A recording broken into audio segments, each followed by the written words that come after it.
Et si la quête du savoir, ce n'était pas juste accumuler des informations, mais plutôt un voyage intérieur?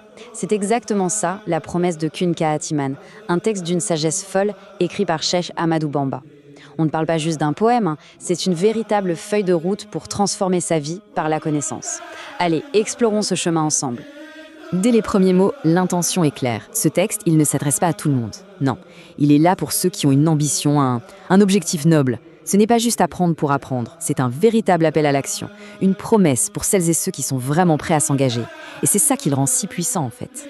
Alors, avant d'aller plus loin, il faut juste poser un truc. C'est quoi une qasida? Eh bien, imaginez bien plus qu'un simple poème. C'est une sorte de boussole spirituelle dans la tradition soufie qui est conçue pour élever l'âme. Chaque vers est un pas, chaque mot est pesé. C'est un véritable outil de transformation. Et la première étape de ce voyage, elle est assez surprenante. On ne nous demande pas d'ouvrir un livre, non. On nous demande de regarder à l'intérieur de nous-mêmes. Avant toute chose, le texte nous dit « il faut forger son caractère ». C'est la fondation.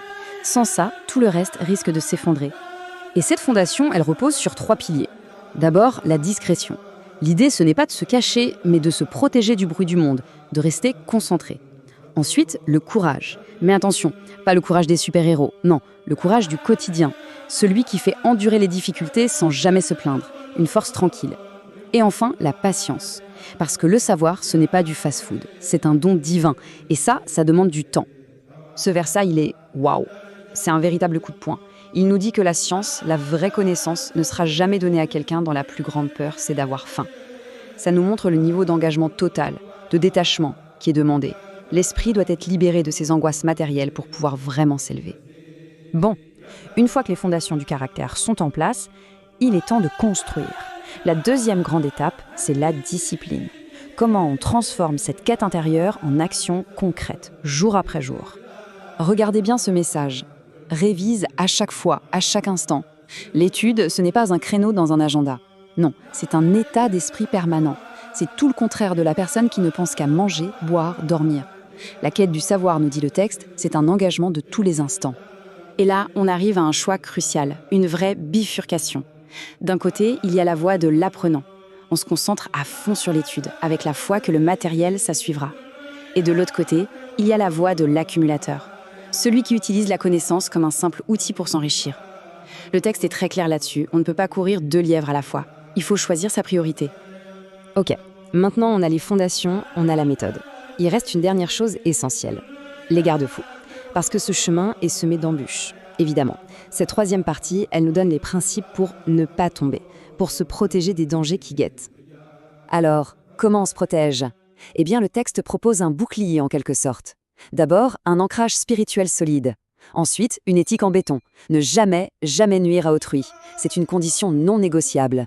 Et enfin, une vigilance de tous les instants contre les distractions, contre tout ce qui brille mais qui n'est pas de l'or. Vous savez, toutes ces tentations qui nous font oublier pourquoi on a commencé ce voyage. Et cette métaphore, elle résume tout avec une force incroyable. Échanger la quête du savoir, la lumière, contre des plaisirs éphémères, c'est littéralement choisir l'obscurité. Le choix est radical.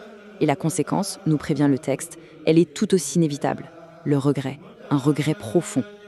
Alors, si on rassemble toutes les pièces de ce puzzle, le caractère, la discipline, les garde-fous, quelle image se dessine au final? C'est quoi la véritable nature du savoir que ce texte nous décrit? Et voilà, on arrive au cœur du message. La vraie richesse, ce ne sont pas les diplômes sur un mur ou l'argent sur un compte en banque. Non, c'est l'élévation de l'âme.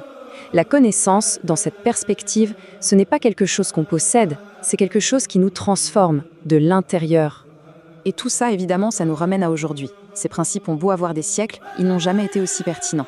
Dans notre monde qui nous bombarde de notifications, de distractions, la question se pose vraiment. Comment faire pour appliquer une telle discipline? Comment tracer son propre chemin vers un savoir qui nous élève, un savoir qui a du sens? C'est la question que ce texte nous laisse et elle est plus urgente que jamais.